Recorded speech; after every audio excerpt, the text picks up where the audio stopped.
What's up, everybody? This is Karak with ACG, and thanks for watching an All the Details video on Rad Rogers. Now, All the Details videos aren't review videos, but instead are videos about a game or games that you may have missed or whose updates may make substantial changes to the original title. We'll also cover a little bit about the background and the gameplay. So without further ado, Rad Rogers. Now, originally, this was a Kickstarter game from Slipgate Studios. This is a Conker-inspired platformer. It stars Rad and his sentient video game console nicknamed Dusty, as they're sucked into a game to become their own TV stars, and where many games go back and get inspired by those titles, but don't really grab the reins of, let's say, the more mature content that might be reflected in a Conker title. Here, they do. It's one thing to note that even though there is a kiddie version of the game you can play to clean it up some, the end result is still a cartoonish character running through levels, lighting enemies on fire with a console on his back that makes spanking jokes. Weapons in the game include everything from massive multi-laser beam rifles to soaring fiery eagles that are used to send enemies scurrying as they burn up. My inner 12-year-old's pretty delighted right now. Now, Rad Rogers is $11.99 on Steam currently and $19.99 on consoles when it arrives February 21st. Why is the discrepancy there? Well, let's get to it. As always, if you like the video, maybe subscribe. So the first thing about Rad Rogers to remember is it is a Kickstarter game. It only came with World 1 and was available on the PC only. It made about $81,000 and had almost 4,000 backers. Anywhere from 2 to 5 hours of gameplay, Rad takes you through a series of misadventures and pushes the retro feel throughout the entire title with various pixel-verse warps as well. These are places your partner in crime can enter and conquer, and when they do, it unlocks sections for Rad to move forward through in his own game world.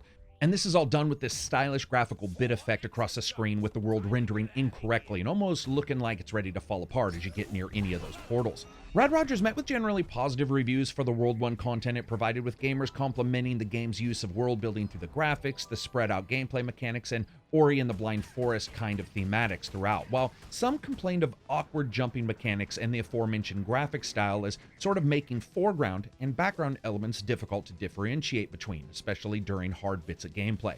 While many gamers found the shooting to be spot on, others felt that there was a small delay between pressing fire and Rad leveling an entire Disney forest of woodland creatures. And I would have to say, with my time with it, I would agree with them. There is a delay there, and it's certainly a little bit more than I would like.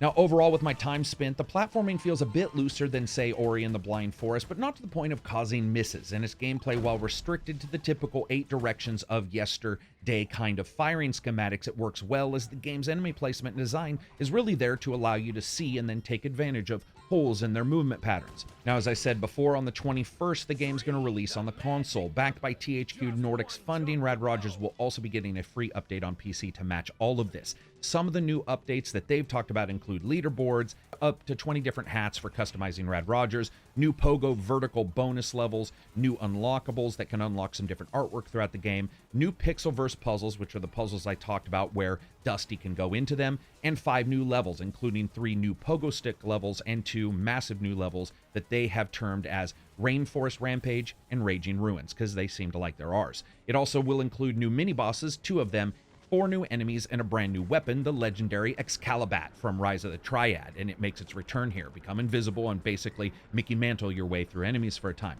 Sadly, there hasn't been any indication of PS4 Pro or Xbox One improvements over the 1080p resolution offered in the normal versions of this console game when it comes out. And I would like to hear if there's going to be some 1440 and certainly some 4K support on the Xbox X.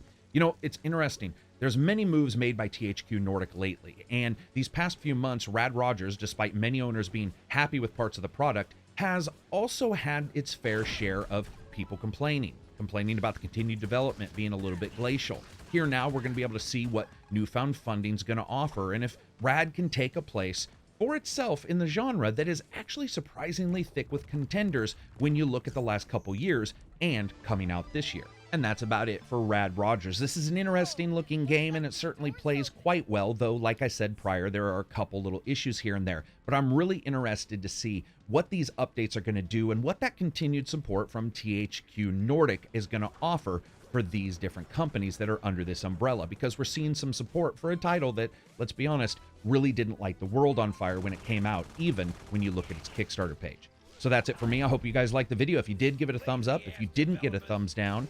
Maybe check out Reddit or Twitter, or if you want, become a patron on my Patreon webpage, where it will continue to allow me to make videos that aren't 2 minutes long and filled with sponsored bullcrap. Peace out and enjoy the rest of your week.